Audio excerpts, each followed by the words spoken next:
স্পটে ঘটনা দেখার যিনি সাক্ষী দেন তাকে উপস্থিত হয়েই বলতে হয় আমি দেখেছি। তো আপনার সাক্ষী দিন আশহাদু আল্লাহ ইলাহা, আমিও দেই। উজুর পরে শাহাদাত আঙ্গুল আকাশের দিকে ফিরে এটা পড়তে হয়, লিখে নেন।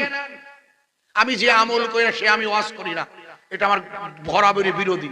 আমি কই না আল্লাহ আমাকে ধরবে, আমার জবান কাটবে, তাই আমি যা নিজে করি না সেটা কখনো নসিহত করি না। ওই উজুর পরে আকাশের দিকে আঙ্গুলটা উঠিয়ে আশহাদু আল্লাহটা পড়তে হয়, আপনারা জানেন। এসে গেল বলে বলে দিচ্ছি ভাই, এরা কেন বলছি কষ্ট করে বুঝবেন ভালো করে। এই যে আশহাদু আল্লাহ ইলাহা ইল্লাল্লাহ আশহাদু আন্না পরে যাচ্ছি, আপনি যে সাক্ষী দিচ্ছেন আল্লাহ এক, কোনো ইলাহা নেই আল্লাহ ছাড়া, এখানেই প্রশ্ন আসে আপনারা কেউ কি আল্লাহকে দেখেছেন? না দেখে সাক্ষী দিচ্ছেন কি করে? বিশ্বাসের করে। আর আমি আপনাদের বলছি আমি ওনার সাথে একমত নয়, ওনার সাথে আমি একমত নাই। কেন? আমি জানি আপনারা জানেন না, হয়তো মনে নেই, আমারও মনে নেই, কিন্তু কোরআন হাদিস থেকে আমি আপনাদের প্রমাণ করছি পর পর যে আপনারা আল্লাহকে দেখেছেন। আপনারা সবাই আল্লাহকে দেখেছেন, আপনিও। আমি মনে করিয়ে দিচ্ছি, আপনাদের মনে নেই, আমি মনে করিয়ে দিলে মনে পড়বে, আশা করা যায় আপনাদের মনে পড়বে। আমি এখন যে জায়গায় বসে আছি এই জগৎটার নাম হলো, এটাকে বলা হয়, এটাকে কোন জগৎ বলা হয় ভাই? এটাকে হলো দুনিয়ার জগৎ বলা হয়। এর নাম আলমে দুনিয়া। এর সাথে মেয়েদের আমাদের ছবিও দেখাবেন না, কারণ যদি আপনারা আমাদের ছবি মেয়েদের দেখান, ওই মেয়েটা কাল আপনার কাছে বলবে, আপনার কাছে ফতোয়া জিজ্ঞেস করবে। আজিজুর রহমানের ছবি দেখা যদি নেটে বা মোবাইলে জায়েজ হয়, তাহলে আমি ওকে সিরিয়াল দেখবো। সিরিয়াল তুরস্কের এরদোগানের গভর্নমেন্ট সিরিয়াল দিয়েছে, ওই সিরিয়াল দেখবো। তুমি বলবে টিভি সিরিয়াল, এই সিরিয়াল গুলো দেখবে না, তো ওটা দেখবো না। ইসলামী সিরিয়াল দেখবো। সৌদি আরবে একটানা 7 দিন নাচ গানা হলো, ওরা যদি নাচ গানা করতে পারে তা আমি মোবাইলে ঘরে বসে দেখবো না কেন? আপনার স্ত্রীকে আপনি ঠেকাতে পারবেন না ভাইয়া। খুব কঠিন একটি সময়, যে সময় আমাদের জন্য বড় মুশকিল। সব ভালো করে ভেবে দেখুন, যে দেশ থেকে ইমানের কালেমার দাওয়াত এসেছে, সেই সৌদি গভর্নমেন্ট সালমান আর তার পরিষদ বর্গ একটানা 7 দিন ধরে দারুণ নববর্ষে উদযাপন করলো। আজ আমাদের গভর্নমেন্ট বিকেল বেলা মনে করে দেখুন লকডাউন ঘোষণা করে দিয়েছে। এই লকডাউন ডাকতে হতো না। গতকাল আমি হলদিয়াতে জলসা করতে গেছি, প্রথম জলসা মেদিনীপুরের হলদিয়া টাউনে। গোটা রাস্তায় 1 জানুয়ারি তৃণমূলের প্রতিষ্ঠা দিবসে এত বেলেল্লেপানা, মাস্ক নেই, মুখ ঢাকা নয়, কেউ কোনো কথা শুনছে না। আপনি ভালো করে বুঝবেন, গভর্নমেন্ট এখন আবার লকডাউন রেখে দিয়েছে। যখন দুর্গা পূজায় ভিড় হলো তখন তুমি টেক আপ করনি, এখন তুমি লকডাউন রেখে দিয়েছো। কথা বুঝতে পারছেন না ভাইয়া? কঠিন একটি পরিস্থিতি আমাদের দেশে। যেমন লকডাউনের মধ্য দিয়ে নতুন করে একটি সমস্যায় ফেলে দিল আমাদেরকে। আবার দেখুন সৌদি আরবে ইমানের কালেমার দাওয়াত এসে যেখান থেকে সেখানে আজ বেলেল্লেপানার কারখানা শুরু হয়ে গেছে। তবে একটা রাসূলের বাণী, একটা বাণী আপনাদের শুনিয়ে দিই। আল্লাহ রাসূল যেদিন বিদায় হজের ভাষণ দিচ্ছে, আল্লাহর রাসূল বললে, এটাই ছিল রাসূলের জীবনের শেষ ভাষণ। হুজুর এরপরে অসুস্থ হয়ে পড়বেন। এটি ছিল রাসূলের জীবনের একবারই হজ, ফরজ হজ। এই হজে রাসূল বলছেন শেষ দিনের ভাষণ। আল্লাহর নবী বললে, আরব এবং অনারব, আজমি এবং সাদা কালো, আল্লাহর কাছে এর কোনো মর্যাদা নেই।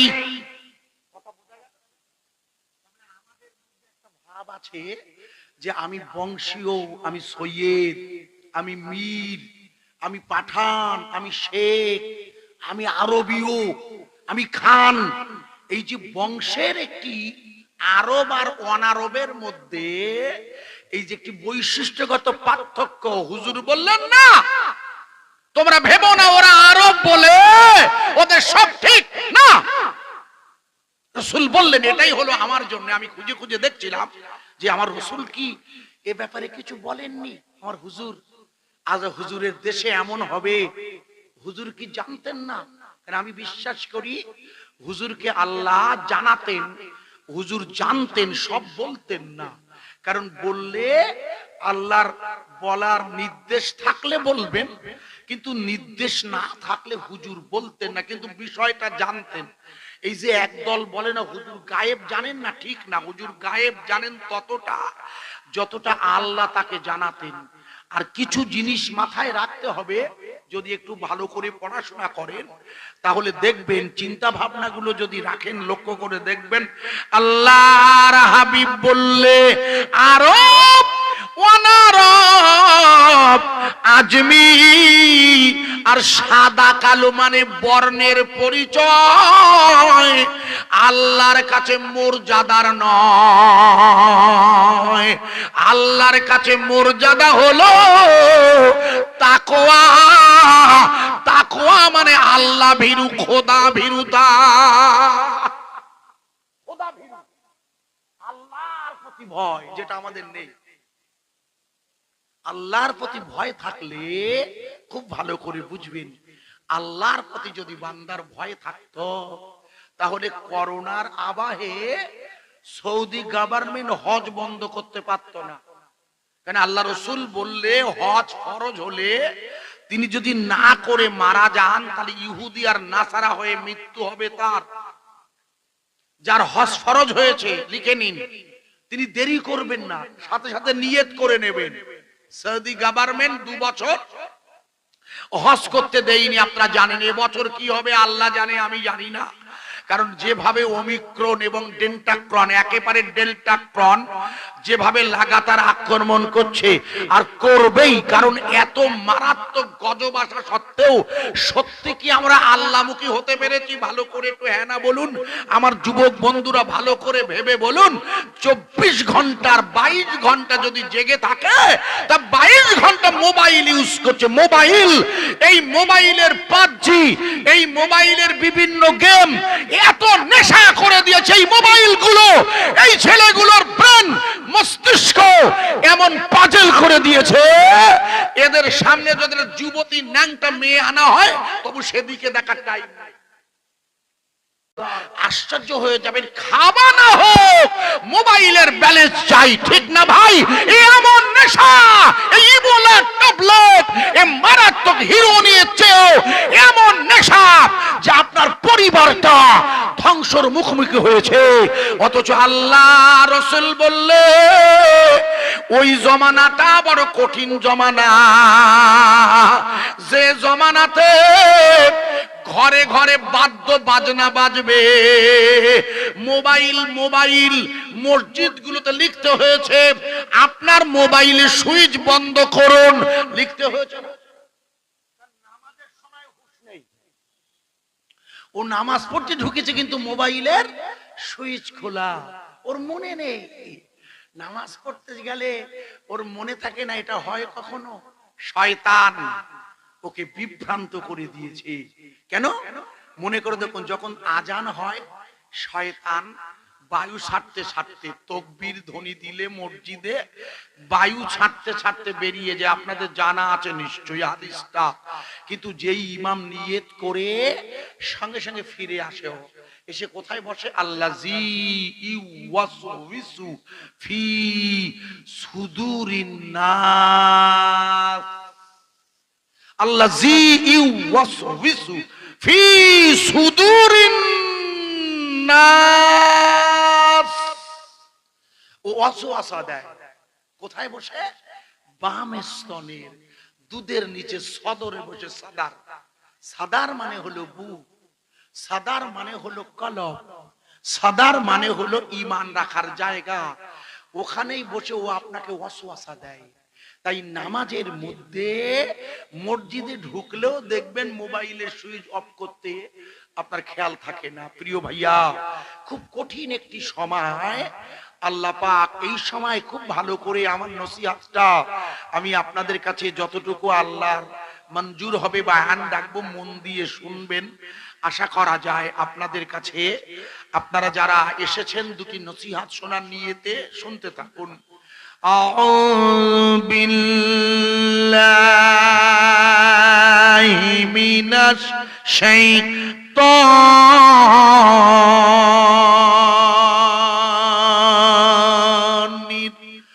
রাজিম।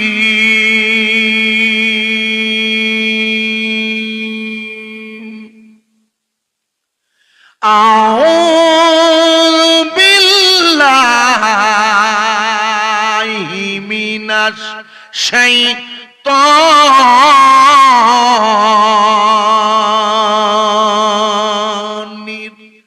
রাজিম।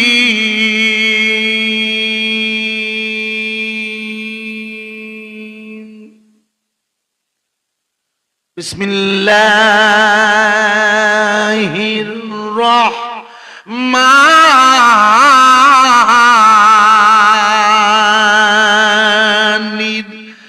রহিম।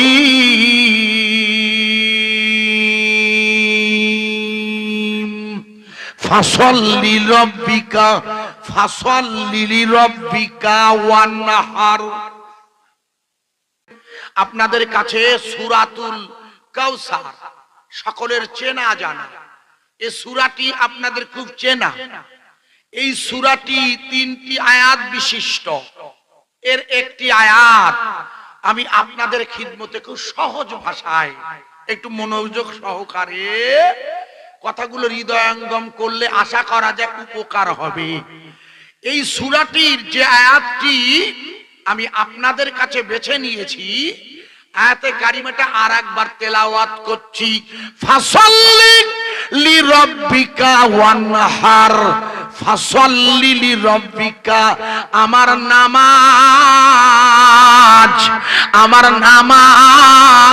হবে আমার প্রভুর জন্যে। আমার নামাজ হবে কার জন্যে? একটু জোরে বলুন। প্রভুকে। কুল আউযু বিরাব্বিল ফালাক। ইনি হচ্ছেন আপনার রব। ইনি হলেন রব, যে রব আমাদের সকলের, বিশ্বের সকলেরই। এই জন্য আপনারা একটুখানি আমি উদাহরণ দেবো, বুঝতে সুবিধা হবে। আপনারা সবাই জানেন এটি জমাদিউল আওয়ালের শেষ, একেবারে শেষ হয়ে গেছে। জমাদিউল সানির চাঁদ উদিত হবে ইনশাআল্লাহ। কি উদিত হয়ে গেছে, আজ হবার মনে হয় আজকে দিন ছিল, যাই হোক। তো এই জমাদিউল আওয়ালের অর্থাৎ গত শুক্রবারে আপনারা যারা জুমার নামাজ পড়েছেন, এই জুমার নামাজে ইমাম সাহেব ইবনে নাবাতার ৫ম খুতবা ব্যবহার করেছে। দেখবেন প্রতিটি জুমায় মসজিদে জুমার ৫ম খুতবা হয়েছে। ইবনে নাবাতা আপনাদের মসজিদে কোন বড় খুতবা? এটা ইবনে নাবাতা তো জানি না, আমি জানি না। ইবনে নাবাতা। আপনি ইমাম সাহেব কি? ইমাম সাহেব কি? ইমাম সাহেব নেই? ইমাম সাহেব কই?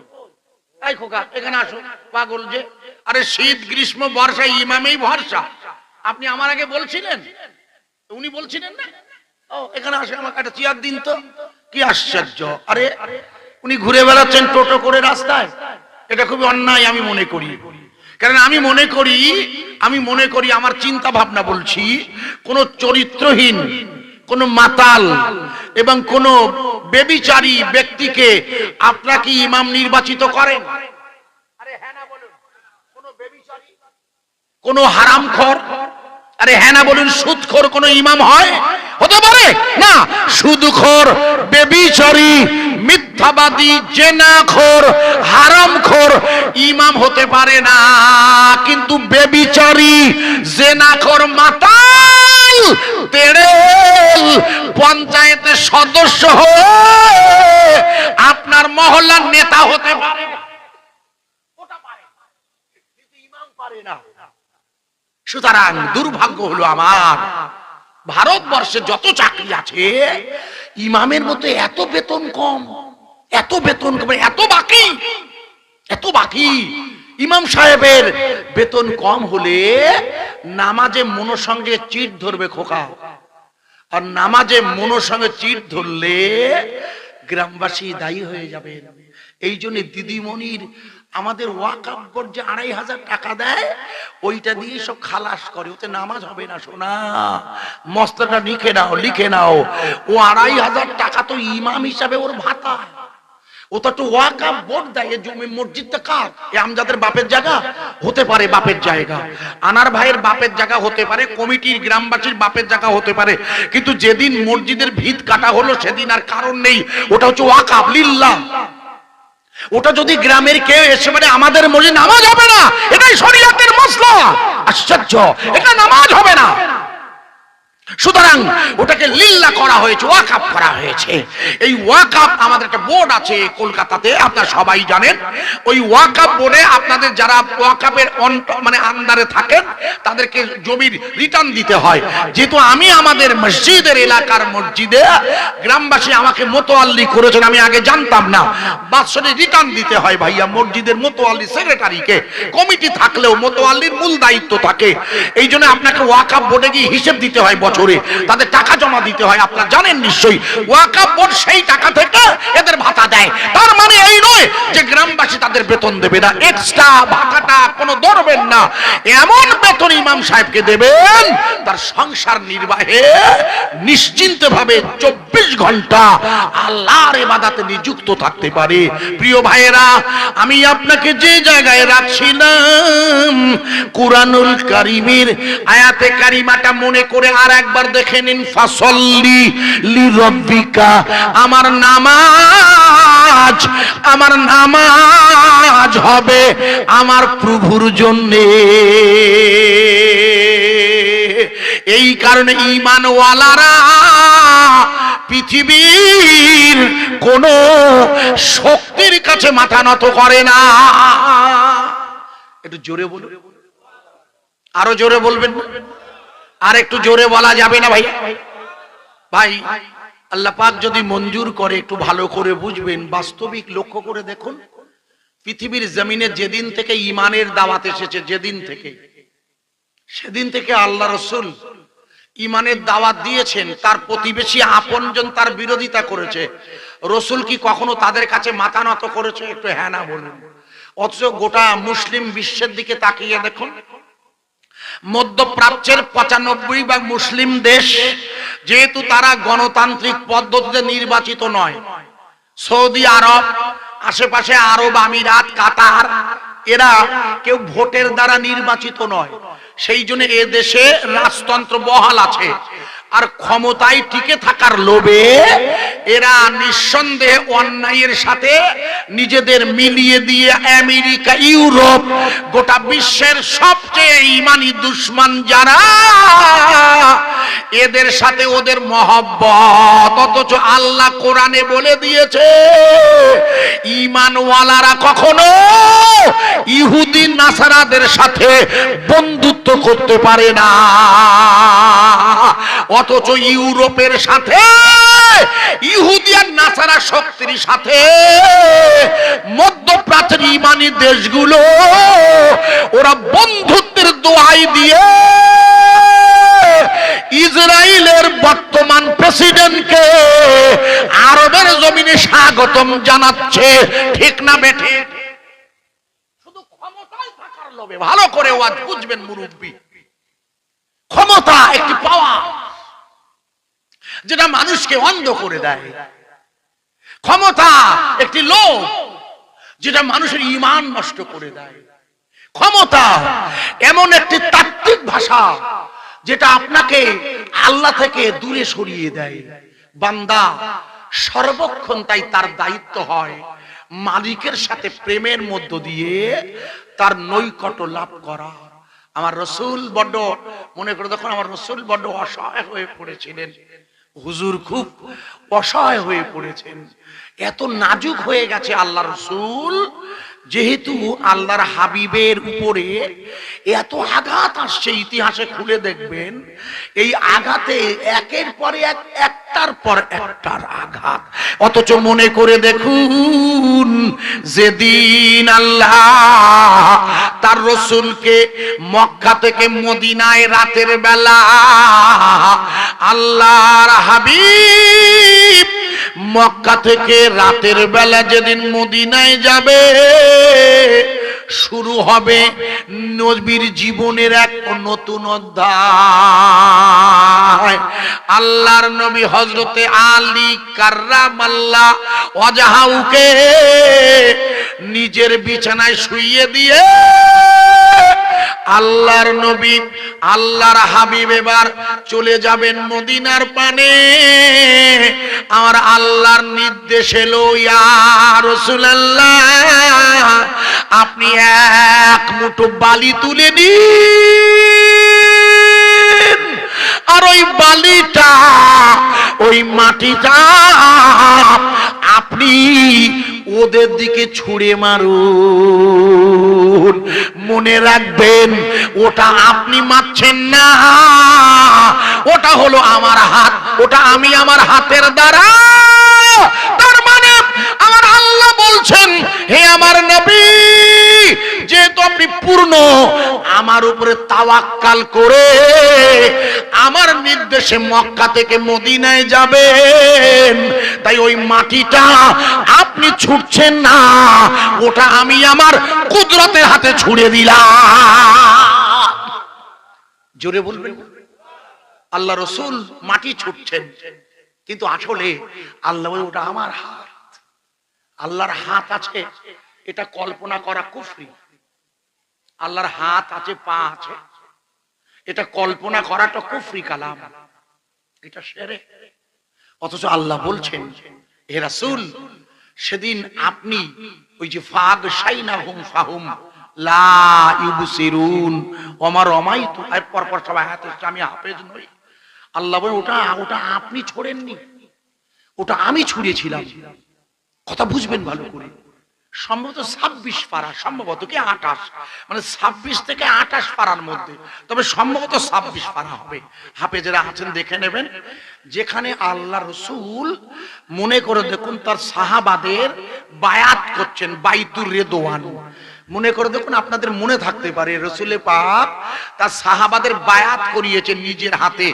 এটা কি আপনাদের জানা আছে? একটু হ্যাঁ না বলেন, আগে আমি একটু ব্যাখ্যা করি আগে, তা নাহলে ঢুকবেন আপনাদের মাথায়। আল্লাহর রসুল তার সাহাবাদের নিজের হাতে বায়াত করেছিলেন, মনে করে দেখুন। আপনাদের মনে নেই হয়তো, আমি জানি না মনে নেই কেন, মনে থাকা উচিত। কারণ এই যে আপনার বায়াত হন, এই যে আপনার বায়াত হন, আপনার বায়াত হন না, বায়াত হন না, বায়াত মানে হচ্ছে বন্ধন। যেমন জমাত ইসলাম করে যারা, মানে বাংলাদেশ সাইদি সাহেব যারা জমাত ইসলাম করে, ওরা বলে আমরা সংগঠনের কাছে বায়াত হই। জিজ্ঞেস করে দেখবেন, আমি তো নাম করে বলছি, আমি প্রশ্ন করেছি, আমি বলে আপনার তো বায়াত হতেই হবে। বলে হ্যাঁ, আমরা বায়াত হই সংগঠনের কাছে। ভাই দেখবেন যারা তাবলীগ জামাতের ভাই এখন যারা আছেন আমাদের এলাকায়, দেখবেন ওনারা বায়াত তাকে সুন্নত বলেছেন, দেখবেন বায়াত সুন্নত বলেছেন ওনারা, কিন্তু আসলে বায়াত সুন্নত নয়, বায়াত সুন্নত নয়, বায়াত হচ্ছে ফরজ। লিখে রাখুন। কেন ফরজ একটুখানি বোঝাচ্ছি, মানে আমি লম্বা করব না, বোঝান যাবে না মাথায়। ভাই রাসূলে পাক সাল্লাল্লাহু আলাইহি সাল্লাম যখন ওদের বায়াত করছেন, সাহাবাদের বায়াত করছেন কিসের উপরে? ঈমানের উপরে। বায়াত হচ্ছে ঈমানের উপরে, লা ইলাহা ইল্লাল্লাহ। এরা কিন্তু ঈমানদার। একটি আয়াত আছে, ইয়া আইয়ুহাল্লাযিনা আমানু আমানু বিল্লাহ, এটা আয়াত আছে দেখবেন, হাফেজরা জানে ভালো। ইয়া আইয়ুহাল্লাযিনা আমানু বিল্লাহ, হে ঈমান ওয়ালারা আপনারা ঈমান আনেন আল্লাহর উপরে এবং রাসূলের উপরে। আরে বাবা, ঈমানদাররা তো ঈমান এনেছে, আবার আনতে বলছে কেন? একটু ভাববেন আমার বয়ানটা, চেষ্টা করছি মাথায় ঢোকানোর, কারণ আছে। আমি একটা আয়াত এনেছি, তার ব্যাখ্যা করব, তাই লক্ষ্য করুন। ঈমান ওয়ালাদের ঈমান আনতে বলছে আল্লাহ এবং তার রাসূলের প্রতি। এই জন্য প্রাথমিক পর্যায়ে সাহাবারা ঈমান এনেছেন, কিন্তু হুজুর বললেন তোমরা আমার কাছে বায়াত হও। আল্লাহ কোরআনে 26 পারায় সম্ভবত আল্লাহ জানিয়ে দিলে, ও আমার নবী, ওরা ওটা বায়াত হয়েছে, ওটা আপনার হাতে নয়, ওই বায়াতটা হলো আমার কুদরতি হাতে। তার মানে যখন কেউ বায়াত হয় আল্লাহর নবীর কাছে আল্লাহ জানিয়ে দিলে ওটা আমার হাত নয়, মানে নবীর হাত নয়, ওটা হলো আল্লাহর হাত। আপনি বন্ধনে, বায়াত মানে বন্ধন, বায়াতের বাংলা মানে বন্ধন। কিসের বন্ধন? লা ইলাহা ইল্লাল্লাহু মুহাম্মাদুর রাসূলুল্লাহ সাল্লাল্লাহু আলাইহি ওয়াসাল্লাম, এই ঈমানের দাওয়াতের সাথে আপনাকে বেঁধে দেওয়া হলো। কারণ ঈমানওয়ালা যখন স্বীকার করে নিয়েছে লা ইলাহা, নেই কোনো ইলাহা, যখন কোনো ইলাহা নেই স্বীকার করেছেন, তার মানে আর কারো কাছে মাথা নত করা যাবে না, তার মানে কোথাও গিয়ে কিছু চাওয়া যাবে না। কোন পীরের দরবারে গিয়ে আপনি আল্লাহর কাছে চাইতে পারেন ওসিলা নিয়ে, কিন্তু কোন পীর সাহেবের কাছে কিছু চাওয়া যাবে না, এটা শিরক। এটা আল্লাহ প্রথমে বুঝিয়ে দিলেন, লা মানে বলো না, কিছুই নেই, প্রথমে অস্বীকার করতে হয়। একে বলে নফি ইসবাতের জিকির বলে আমাদের তরিকাতের ভাষায়, একে নফি ইসবাতের জিকির বলে। লা ইলাহা ইল্লাল্লাহ, নেই কোনো মাওলা, আছে শুধু আল্লাহ। এই যে আপনাকে স্বীকার করতে হচ্ছে লা ইলাহা ইল্লাল্লাহ, নেই কোনো মাওলা, আছে শুধু আল্লাহ। এই আল্লাহকে যে আপনি স্বীকার করছেন, খুব ভালো করে আমার কথাগুলো বুঝবেন ভালো করে ভাই। এই ঈমান ওয়ালার জন্য এটা একটা দারুণ গুরুত্বপূর্ণ বিষয় কিন্তু, কারণ আপনি সেজদা দেবেন কোন প্রভুর? কোন প্রভুর? ফাসাল্লি লিরাব্বিকা, আপনি সেই প্রভুর সেজদা দেবেন। কোন প্রভু? যে প্রভুর নামে আপনি স্বীকার করেছেন কোন ইলাহা নেই। এই আমার ওয়াজ বুঝতে পারছেন ভাইয়া? ভালো করে বুঝতে হবে আজকে বিষয়টা ভাইয়া। আপনাকে স্বীকার করতে হবে প্রথমেই। ও ভাই আপনারা একটুখানি, ভাই বলছেন, মহাশয় ভাই বলছে ওনার দায়িত্বও বটে, একটু ভিতরে এসে বসুন না, দুটো নসিহত করছি একটা বিষয়ের উপরে, একটুখানি একটু যদি এসে বসেন আপনাদের সুবিধা হবে বিষয়টা বুঝতে। আর আমাকে বারবার ওনারা বলবেন, কমিটি তো ন্যাচারাল বলে থাকে সব জায়গায় যে আপনি একটু দেখে নেন, এটা সিস্টেম, এটা দোষ নয়। আমি আপনাদেরকে একটুখানি ডাকছি, এসেছেন যখন দুটো কথা শুনতে, তাহলে আমার মনে হয় একটু ভিতরে ঢুকলে আপনাদের ভালো হবে, আমারও সুবিধা হয়। আমি একটা খুব জটিল একটা বিষয় আপনাদের কাছে বোঝাচ্ছি আমার চিন্তা ভাবনা দিয়ে। তাহলে আপনি যখন স্বীকার করছেন লা ইলাহা, নেই কোনো ইলাহা, তারপর কি বলছেন? ইল্লাল্লাহ, ইল্লাল্লাহ। আচ্ছা একটা মশলা একটু জিজ্ঞেস করি, আপনার একটা মশলা জিজ্ঞেস করছি, আপনাকে যেন মনে কিছু অসন্তুষ্ট হবে না। বলুন তো না, উজু করার পরে আপনাদের কাছে উজু করা শেষ হয়ে গেলে কোন দোয়াটা জান্নাতের 8টা দরজা দিয়ে ঢোকার জন্য আপনাদের কাছে আল্লাহ রাসূল বলেছেন, সেই দোয়াটাকে একটু বলতে পারেন কেউ? কোনটা? হ্যাঁ, বাহ, খুব ভালো বললেন তো, খুব ভালো বলেন।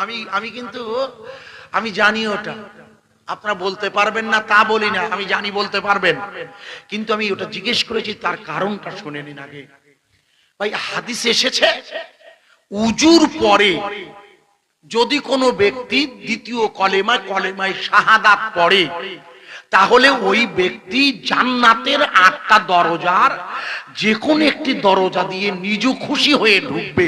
খুব ভালো করে বায়ানটা বুঝবেন ভাই। আল্লাহ রাসূল বললে জান্নাতের 8টি দরজার যে কোনো একটি দরজা, তার মানে সে ফার্স্ট ক্লাস দরজায় যাবে।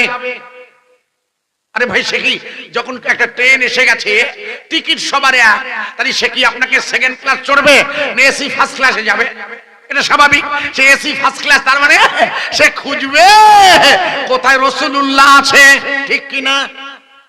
কত বুঝবেন, বুঝতে হয় ভাইয়ের আমার। ওই যে বললেন আপনি আশহাদু আল্লা ইলাহা ইল্লাল্লাহু ওয়া আশহাদু আন্না মুহাম্মাদান আবদুহু ওয়া রাসূলুহু, এটাই তো দ্বিতীয় কলেমা। আমি ভুল বললাম কি? ভুল হলে আমায় বলবেন, আমি শিখবো, দোষের কিছু নেই, ভুল হতে পারে, ন্যাচারাল। এই কলেমাটা পড়েছে, একে কলেমায়ে শাহাদাত বলে। একবার একটু মানে করবেন তো মাপলারওয়ালা ভাইয়া, রাগ করবেন না। যাক, আমি আপনাকে বলছি, রেগে যাবেন হয়তো পরে, কি মৌলবি রে, আমি নিজে মানে করে দিচ্ছি। আশহাদু আল্লা ইলাহা ইল্লাল্লাহ এর বাংলা মানে হলো আমি সাক্ষী দিচ্ছি আশহাদু আল্লা ইলাহা ইল্লাল্লাহ। ইলাহা মানে একমাত্র, উপাস্য হলো আল্লাহ। আপনি কি দিলেন? আরে কি দিলেন বলুন না, আপনাকে জিজ্ঞেস সাক্ষী, সাক্ষী দিয়েছেন তো? ভালো করে ওয়াজ বুঝবেন। সাক্ষী দিলেন আশহাদু আল্লা ইলাহা, আমিও দেই। উযুর পরে শাহাদাত আঙ্গুল আকাশের দিকে ফিরে এটা পড়তে হয়, লিখে নেন। আমি যে আমল করি সে আমি ওয়াজ করি না, এটা আমার বরাবরই বিরোধী।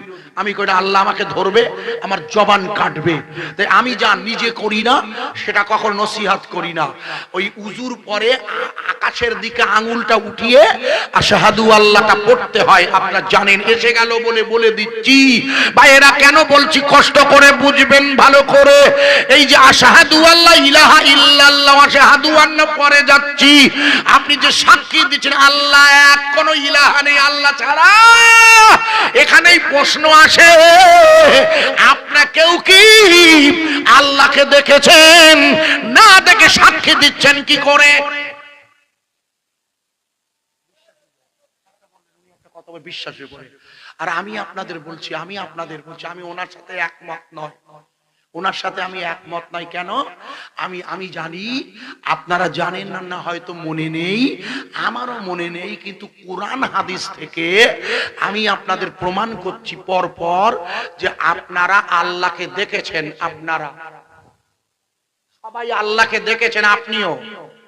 আমি মনে করিয়ে দিচ্ছি, আপনাদের মনে নেই, আমি মনে করিয়ে দিলে মনে পড়বে, আশা করা যায় আপনাদের মনে পড়বে। আমি এখন যে জায়গায় বসে আছি এই জগৎটার নাম হলো, এটাকে বলা হয়, এটাকে কোন জগৎ বলা হয় ভাই? এটাকে হলো দুনিয়ার জগৎ বলা হয়।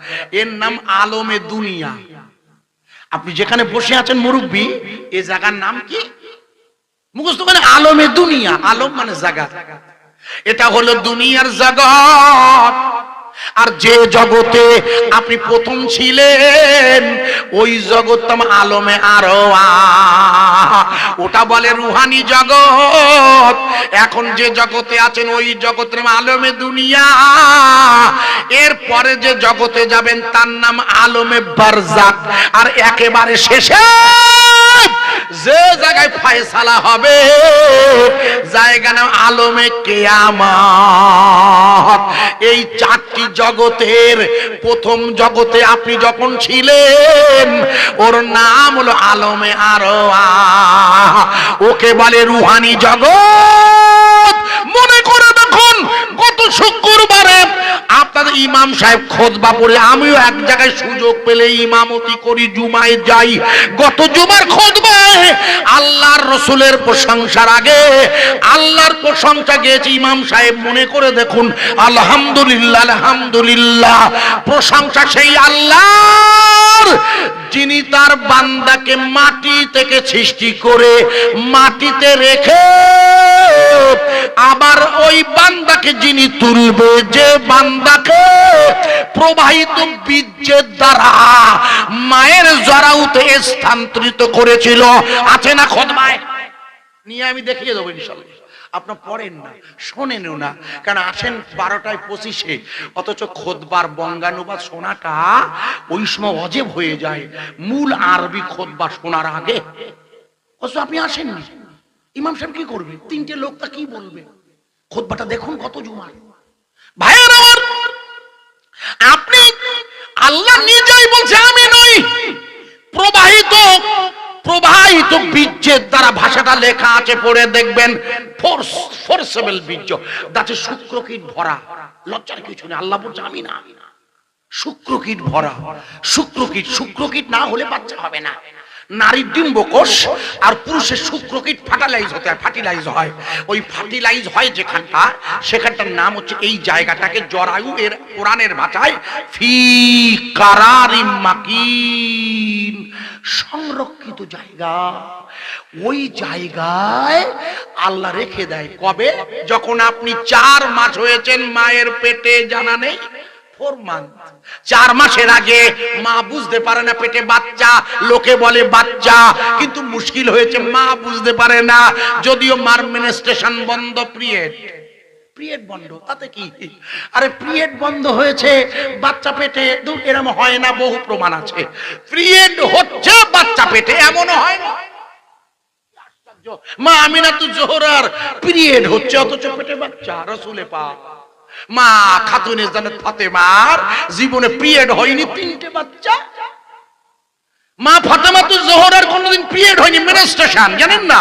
আশ্চর্য, 3টে বাচ্চা, একটি ছেলে হাসান, একটি হোসাইন, একটি মহসিন। 3 বাচ্চার বাপ, 3 বাচ্চার মা। মা ফাতেমার কখনো মেনস্ট্রুয়েশন হয়নি। এই জন্য ঈসা রুহুল্লাহর কাছে, ঈসা রুহুল্লাহ যখন তার মায়ের পেটে যাবে, জিবরিল যখন মা মরিয়মের কাছে এসে বলছে, আরে তোমার বাচ্চা হবে। জিবরিল মানুষের বেশে এসেছে। মরিয়ম বলে কি করে হবে? কোন পুরুষ আমার স্পর্শ করে নাই, আমিও বেবিচারিণী হইনি, অথচ আমার বাচ্চা হবে বলছেন আপনি। বলছে আরে হবে, কলা কাজা দেখা, আল্লাহ বলে দিয়েছে তাই বাচ্চা হবে। একটু জোরে বলুন। ক্ষমতাটা কার? পৃথিবীর কারোর নয়। ক্ষমতা রব, আমার রব, আমার মালিকের ক্ষমতা। মা মরিয়ম গর্ভবতী হয়ে গেলেন, এটা আপনাদের জানা, আমি ইলাস্ট্রেশন করছি না। মা মরিয়মের পেটে বাচ্চা এসে গেল, সবাই জানেন। কোনো মিলন হলো না, কোনো হরমোন লাগলো না। আশ্চর্য, আশ্চর্য। কিন্তু আমি আজিজুর আর আমার আব্বা দুজনের মিলন হয়েছে। আমার আম্মার ডিম্বকোষ আর আমার আব্বার শুক্রকীট ফার্টিলাইজ হয়ে 4 মাস এইখানে ছিল আমার আম্মার। এই 4 মাস পরে যখন আমার রুহুটা দেওয়া হয়, 4 মাসের মাথায় রুহু দেওয়া হয়, যেদিন রুহুটা দেওয়া হয় সেদিন আমার মায়ের পেটে বাচ্চা নড়ে ওঠে। মা তখন বলে এই দেখো, এই দেখো, এই দেখো, এই আমার বাচ্চা নড়ছে। এই 4 মাস কিন্তু একদিনও বলিনি আমার পেটে বাচ্চা নড়ছে। অথচ এই 4 মাসে যে রক্তপিণ্ডটা বড় হচ্ছে, যে রুহুটা রাখা হবে, সেই রুহুটা তো এক জায়গায় রাখা ছিল। আরে হ্যাঁ না বলুন, রুহু সব এক জায়গায় রাখা আছে না, যেখান থেকে এনে এনে মায়ের পেটে দেওয়া হয়। কিয়ামত পর্যন্ত যাদের আল্লাহ পাক রুহানি জগতে রেখে দিয়েছে, তারা দুনিয়ায় না এলে কিয়ামত হবে না। আর সেদিন আমি আজিজুর, আপনি, এমনকি গোটা পৃথিবীর সমস্ত মানুষ, এই জন্য ওই গত জুমার খুতবায় দেবেন ইয়া আইয়ুহান নাস বলে শেষে কোরআন আয়াত আছে না, ওরে ইমানদার বলে লেখা নেই, দেখে নেবেন কাল জুমা, ওই খবর দেখবেন খুদরা।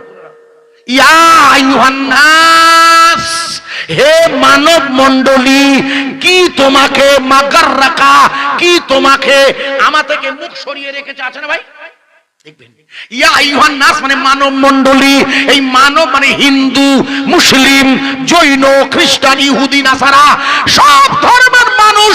এই মানব মণ্ডলী সমস্ত রূহগুলোকে আল্লাহ এক জায়গায় করে আপনাকে আমাকে, আমিও ছিলাম সেদিন। আল্লাহ জিজ্ঞেস করেছিল আলাস্তু বিরব্বিকুম, আমি আল্লাহ কি তোমাদের প্রভু নই? আপনি বলেছেন আমিও, ক্বালু বালা শাহিদাল্লাহ, সাক্ষী দিয়েছেন। ওয়াজ বোঝা যাচ্ছে? বসে আছে, আপনাদের জানা নেই, ইতিহাস শুনে নিন চট করে, ভুলে যাবেন না, আমি ধরিয়ে দেবো আবার। আশহাদু আল্লাহ ইলাহা ইল্লাল্লাহ, সাক্ষী দিচ্ছেন আল্লাহ এক। আল্লাহকে দেখেছিলেন, আল্লাহকে দেখেছেন, আমি বোঝাচ্ছিলাম, সবাই দেখেছেন, বিশ্বাস করেন, মনে নেই, মনে নেই, নিজে সাক্ষী দিয়েছে, শাহিদ আল্লাহ বলেছেন। ওই যে আল্লাহ বলছে, এই আল্লাহকে মিথ্যে বলছে, তাহলে ঈমান থাকবে না আপনাদের কারোর, আমার। কিন্তু আমি জানি না আল্লাহ যা বলছেন ঠিক, আমার মনে নেই, আমি ভুলে গেছি, আমি মিথ্যেবাদী। ক্বালু বালা শাহিদাল্লাহ, সাক্ষী দিয়েছিলাম আপনি আমার, আপনি আমার আল্লাহ, আমার আল্লাহ। কোথায় দিয়েছিলেন? ওই রুহানি জগতে। এখন প্রশ্ন আপনাদের মনে আসে, আইজুল ভাই রুহানি জগতে দিয়েছিল, আপনিও দিয়েছিলেন, সব তো ভুলে গেছেন। না, ভুলবেন কেন? দুনিয়ার জগতে তো আল্লাহকে দেখা যায়। এই দুনিয়ার জগতে আল্লাহকে দেখা যায়, যে জায়গায় দেখা যায় সেই জায়গায় বসে আমি বয়ান করছি, সেই জায়গা হলো ফতুরাটির মসজিদ। আর আয়াতে কারিমাটা রেখেছি ফাসাল্লি লিরাব্বিকা। আমি পরে আবার ফিরে আসছি, একটুখানি বুঝিয়ে নিয়ে এই জায়গাটায়। ভাই আমরা যারা মসজিদে আসি, ভুল বুঝবেন না, যেন বোঝানোর চেষ্টা করছি। মসজিদে বাবরিটা যার বিচারক ছিলেন মিস্টার, মনে করে দেখুন, আপনাদের সকলেরই জানা যে বিচার বিচারপতির বেঞ্চ 5 জন ছিলেন, আপনারা সবাই জানেন ওনাদের নাম। এই বিচারপতি আর তার দল বারবার বলেছিল the mosque is establish in 1528 century. এর বাংলা মানে হলো এটা হলো মসজিদ, এটা তৈরি হয়েছে 1528 সালে মীর বাকির নেতৃত্বে জহিরুদ্দিন মোহাম্মদ বাবরের আমলে। একবার জোরে বলা যাবে না? আরো জোরে বলুন, আর একটু জোরে বলবেন না? আচ্ছা ভাই আপনি বলুন, আপনি এমনি ধরছি, আপনাকে জিজ্ঞেস করছি না, আপনি একজন বলতে পারেন জহিরুদ্দিন মোহাম্মদ বাবর ভারতে এসেছিলেন, ভারতে এসেছিলেন কত সালে উনি এসেছিলেন বলতে পারেন? 1526 সালে পানিপথের প্রথম যুদ্ধ, লিখে না, ঠিক বলেছেন। 1526 সালে পানিপথের প্রথম যুদ্ধ হয়েছিল কার সাথে? লিখে নেন, পাঞ্জাবের শাসনকর্তা দৌলত খাঁ লোদী আর দিল্লির সুলতান ইব্রাহিম লোদীর সাথে। মনে রাখুন, খুব জটিল, মাথায় রাখতে হবে। দিল্লির সুলতান ছিলেন ইব্রাহিম লোদী, পাঞ্জাবের সুলতান যে দৌলত খাঁ লোদী। দৌলত খাঁ লোদী হলো ইব্রাহিম লোদীর শতাতো ভাই, মুখস্থ রাখেন। দৌলত খাঁ লোদী হলো ইব্রাহিম লোদীর শতাতো ভাই। ইব্রাহিম লোদীর একটা মেয়ে ছিল, একটা মেয়ে, 11 বছর বয়স ছিল মেয়েটা। কোনোদিন সুযোগ হলে আমাকে জীবনী জিজ্ঞেস, ওটা আলাদা টপিক। ওই মেয়েটি কোন হাফেজা ছিলেন 11 বছর বয়সে। কিন্তু মুশকিল হয়েছে, ইব্রাহিম লোদী ওনার যিনি প্রধানমন্ত্রী ছিলেন, প্রধানমন্ত্রী তিনি ছিলেন ধর্মের শিয়া। এই শিয়া প্রধানমন্ত্রী ওনাকে কুপথে পরিচালনা করতেন। লম্বা করছি না, ইতিহাস আসবো, একটুখানি এখানটা রাখছিলাম। যেটা বলছিলাম ভাই, জহিরুদ্দিন মোহাম্মদ বাবর ওনার বাড়ি হলো কোথায় সবাই জানে, উনি ছিলেন ফারগানার অধিপতি। উনি একটা জায়গার অধিপতি। ফারগানাটা কোথায় আপনারা সবাই জানেন নিশ্চয়ই, ফারগানাটা নিশ্চয়ই জানা আছে। আমাদের আফগানিস্তান জানেন, আপনার ইতিহাস দেখে নেবেন, আমি লম্বা করে সময়ের দিকে ফিরে। এই ফারগানা উনি অধিপতি ছিলেন। যখন যুদ্ধ শুরু হবে দুইয়ের, মানে ইব্রাহিম লোদী ইতিহাসে পড়ে দেখবেন, আর দৌলত খাঁ লোদী, যখন যুদ্ধ শুরু হবে তখন জহিরুদ্দিন মোহাম্মদ বাবরের কাছে চিঠি দিয়েছিলেন কে? ইব্রাহিম লোদীর লড়াই করার জন্য দৌলত খাঁ লোদী। যেহেতু দৌলত খাঁ লোদী একটা ছোট এলাকার শাসক, আর ইব্রাহিম লোদী গোটা ভারতের শাসক, কিন্তু ইব্রাহিম লোদীর বিরুদ্ধে উনি লড়াই করছেন কেন? ইব্রাহিম লোদী শেষে ওই ইতিহাস খুলে দেখবেন, উনি ইসলামী আইন মেনে চলতেন না, ইসলামের নিয়ম কানুন মেনে শরিয়াতের ধারণা ধরে উনি নিজে মদ্যপান করতেন, প্রধানমন্ত্রীর খপ্পরে পড়ে। ইতিহাস বলছি, বাজে কথা বলছি না।